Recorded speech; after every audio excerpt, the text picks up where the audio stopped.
Today I'm going to read The Hero Two Doors Down, Chapter 10. Cena sledded past me and yelled, "Look out!" I used my mittened hands to increase my speed and catch up to her. We crashed into each other and toppled off our sleds, laughing and rolling in the tamped down snow. It was the next day, and we were still making the most of the huge snowfall. "That was amazing," Cena screamed as we righted ourselves in the snow. "Sure was, but I've got to go home," I said. "Yeah, me too. It'll be dark soon." When I got home, my parents were anxiously waiting for me. "Stephen," Mom called out as I stepped into the front hallway. "Yes, Mom," I answered as I began slipping out of my wet coat, hat, boots, and gloves. "Stephen, come in here immediately," my father barked. "Coming," I yelled back, tripping over my wet clothes as I hustled to the living room. Had I stayed at the park too long? Missed a doctor's appointment? I was searching my brain, trying to come up with a reason for my dad's bad mood. "Am I in trouble?" I asked from the doorway. "Did you ask Jackie Robinson for a Christmas tree?" Dad demanded. I repeated his question over in my mind. A Christmas tree? No. I was over at the Robinsons helping them decorate a tree, and Jackie asked if our tree was up. I told him no, I replied. Then I spotted the evergreen tree leaning up against a wall. It wasn't quite as tall as the Robinsons, but it sure was a beauty. "Jeepers," I yelled. "Did Jackie buy that tree for me?" "Are you sure you didn't say that you wanted a tree, Stephen?" Dad asked again. "No," I repeated, confused by all the fuss over a tree. I was already thinking of ways to decorate it. "Steve, this is not a joke. That," Dad pointed towards the beautiful evergreen, "is a Christmas tree. Did you ask Jackie to get one for you?" "No, I did not," I stated clearly. "I told him that we didn't have one." "Did you also tell him that we're Jewish and don't celebrate Christmas?" "No one mentioned Christmas," I said. "We just decorated a tree like this one." "Stephen, come sit down next to me." Mom gestured towards the couch. I slid in beside her. "Do you realize that today is Christmas Eve and tomorrow is Christmas?" "No," I said. "None of my friends talked about Christmas. They only talked about Hanukkah." "Honest, Ma, I didn't know that when you bring a tree like that into the house, it's called a Christmas tree. I've never even seen a big tree inside someone's house until yesterday. And boy, was it pretty." "You mean at the Robinsons' house?" "Right, Steve?" "Right," I replied. "We covered it with lights and shiny colored bulbs. Rachel even helped little Jackie and me make decorations out of colored paper. I had so much fun. No one said anything about Christmas.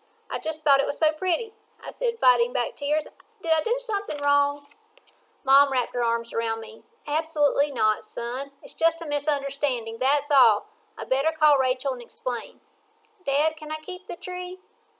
"No, Steve, it wouldn't be right," Dad replied. "This is a Christmas tree. It's a symbol of a Christian holiday. Like Hanukkah, Christmas is part religious holiday and part tradition. It's also a time when families gather around symbols, like the Christmas tree, and exchange gifts.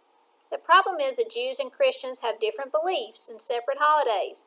Your mother and I respect those differences. We appreciate that the Robinsons shared part of their religious experience with you. They may not have understood Jewish traditions and the fact that we don't celebrate Christmas. That's why it's best if your mother speaks with Rachel so that there won't be any further misunderstanding." "Won't it hurt their feelings?" I asked. "No more than it would hurt your grandparents to come into our home and see a Christmas tree," Dad explained. "What would Bube say?" I pressed. Dad chuckled. "What will your mother say, Sarah?" "She'd say, 'Oy vey,' and maybe even faint," Mom teased. "Right, so get rid of it before we upset our Hanukkah dinner," Dad said. "We can't do that," I protested. "We most certainly can," my father retorted. I was torn over what was right and wrong.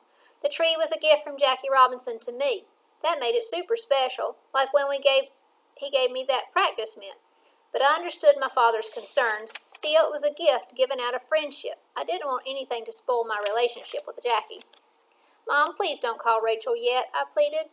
"I can't just give the tree back to Jackie. There has to be a way for me to keep it. There has to be." "Do you understand why your father and I are concerned?" Mom asked. "Sort of," I replied. "I get that it's not like a tree in the park. I get that it means something to families who believe in Christmas like our menorah means to us. But it doesn't have to mean Christmas to us, does it?" My father didn't respond. He stood tall and firm on the other side of the room while Mom and I talked quietly. Dad, I moaned, looking over at him. It's a gift. Archie, Steve has a point, Mom said, and then hesitated. We could simply tell my parents the truth, that Steve has a special friendship with our neighbors and they gave him the tree. Absolutely not, Dad boomed. But Dad, I pleaded. Sarah, take care of this, Dad demanded. The doorbell rang just when Dad seemed to make his final judgment. He left the room to answer the door without saying another word. A few minutes later, he stepped back into the living room with the Robinsons. My mouth flew open. Oh no, I thought, now Dad will spoil everything. I avoided looking directly at Jackie. Hi, Steve, Jackie said, patting my head and smiling down at me. Do you like your tree?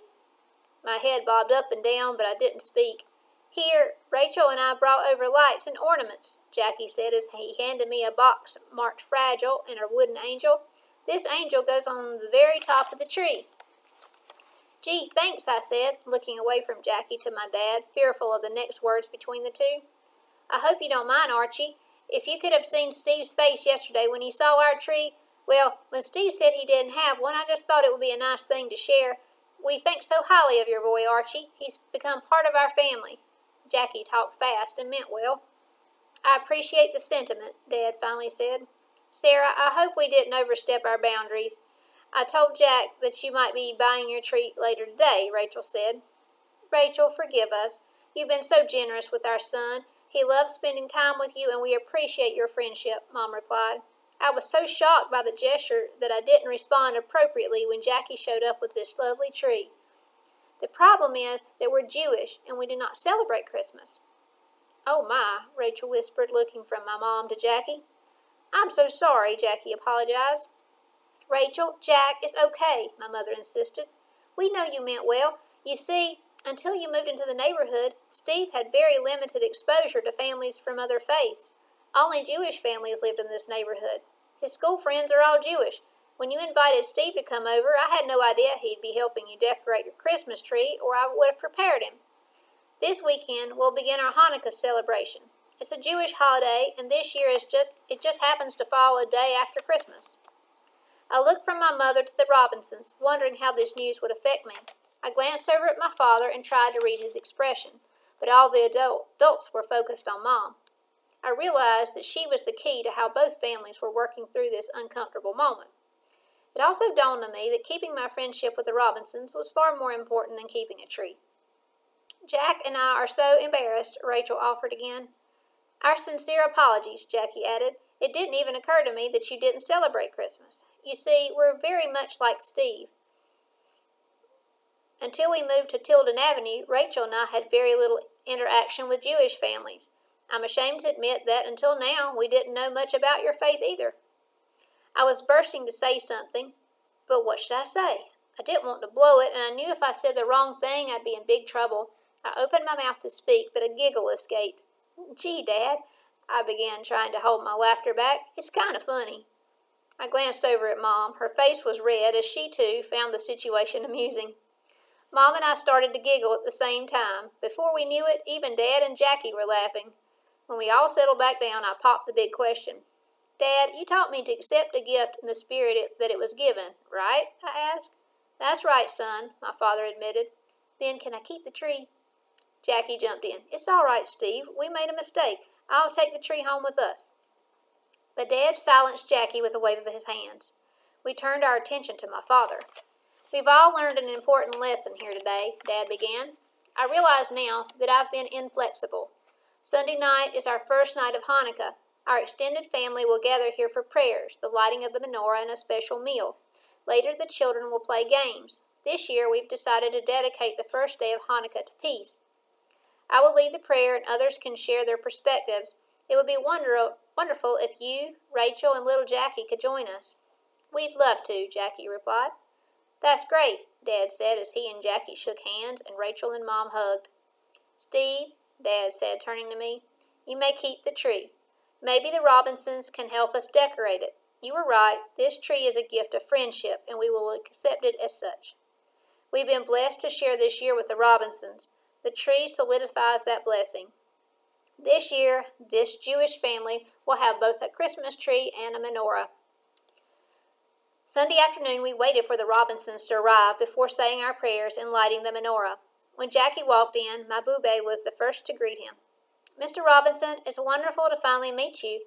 Thank you for being so generous of your time with our Stevie," she said. I trailed behind my grandmother and the Robinsons as they were introduced to my extended family. I kept hoping there would be no complaints about the Christmas tree. When Boobay finished introductions, she pulled Jackie aside and whispered something that made him smile. Knowing my Boobay, I figured it had something to do with the Christmas tree. Dad and Mom came out of the kitchen with the last of the platters of food and saw Boobay talking with Jackie. They put the platters down on the long dining room table and went over to welcome the Robinsons. "We're so happy you joined us," Dad said. "I've already introduced them to all the family," Boobay said. Dad kissed my grandmother and called all of the aunts, uncles, and cousins together around the table. After a short prayer, we will light one of the candles in the menorah. Dad told the Robinsons. "Jackie, would you be so good as to help light the first candle?" Jackie looked startled. "I'd be happy to," he agreed. "Wonderful. Don't worry about a thing. Stephen will help you," Dad said. I looked up at the two very special men in my life and nodded in agreement. It was a big honor to be chosen to help light the candles. A sign, I thought, that Dad thinks I can be trusted. I stood up front with my father and mother facing out towards my family and the Robinsons. I figured that if I stood up on my toes, I could also see the top of the Christmas tree. Since Jackie moved in, our lives had changed in so many unbelievable ways. I turned and looked up at my tall, handsome father and felt very proud to be his son. We are blessed this evening to have our Christian friends join us for this annual celebration of commitment. Hanukkah is a time for families to celebrate freedom, faith, and peace. I'd be honored if Jackie would join me in the lighting of the menorah. After Jackie came to the front, Dad lifted me into his arms so I could reach the menorah. "Steve, please help Jackie light the shamos." Secure in my dad's arms, I leaned over and lifted the shamos from the center of the menorah and handed it to Jackie. My dad put me beside Jackie, who lit the shamos and then used it to light the first candle, while Dad repeated a series of prayers in English. As Dad finished speaking, my grandfather stepped forward to repeat the prayers in Hebrew. My boobay cried softly, and Dad slipped his hands in mine. While everyone gathered in small groups to eat and talk, I sat beside Jackie and wondered how to say goodbye to him. "Are you looking forward to the next baseball season?" I asked.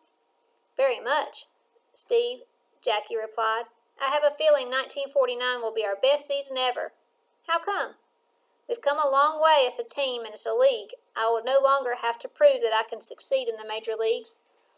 Now we can concentrate on making it back up to first place," Jackie said. "And you'll be living in your own house, right?" "I hope so," Jackie said, looking directly at me. "We've got to find the right house first. Wherever we are, you'll be welcome. You know that, don't you, Steve?" "I just needed to hear you say that," I replied.